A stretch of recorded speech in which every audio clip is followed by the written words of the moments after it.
Kur'an'da bir sürü günahlar var. Yani Müslümandan bolup duran zat. Emma şu Müslümandan bolmaly zatda. Müslümanın asıl şäni näde? Adam şol iş edip duran adama Allah Teala möhür berip dur, şu deyipdir kıyamata ananmayan adam şu deyipdir. Araitellezî yukezzibu bid-din.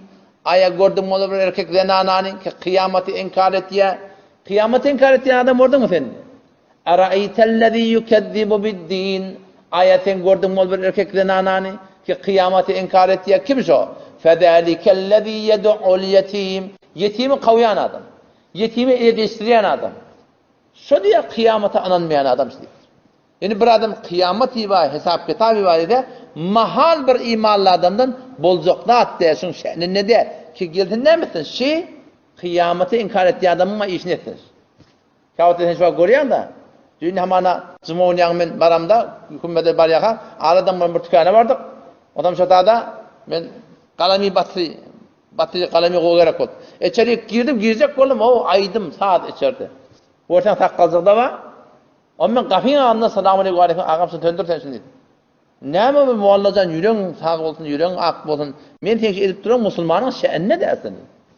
Müslüman sen kıyamet var diyen. Şunu aydıp duran Müslüman ne? Şunu aydıp duran Müslüman ne? Sen Müslüman ne adamı getirttin içeri sattırdın. Onun neymi diyen de belli de. Kime feviyerli de belli de. Kimi töyüp dururluğu da belli de. Sen gelip durun Müslümanın şe'nine diye zatları teşhis edip durdun. Allah Tebarek ve Teala ştada neme diye göz için harc ettiyen adam Hudaýyň kıyamete imanı yok adam deyip. Adam şuna hür haberdar olmak gerek. Yani Müslümanın şe'nine bolmaz atdı ya şey. Tezabet Allah beni görüp dur diýmeli.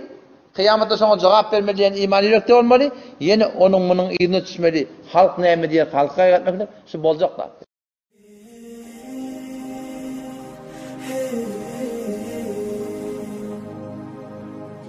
صلى الله عليه وسلم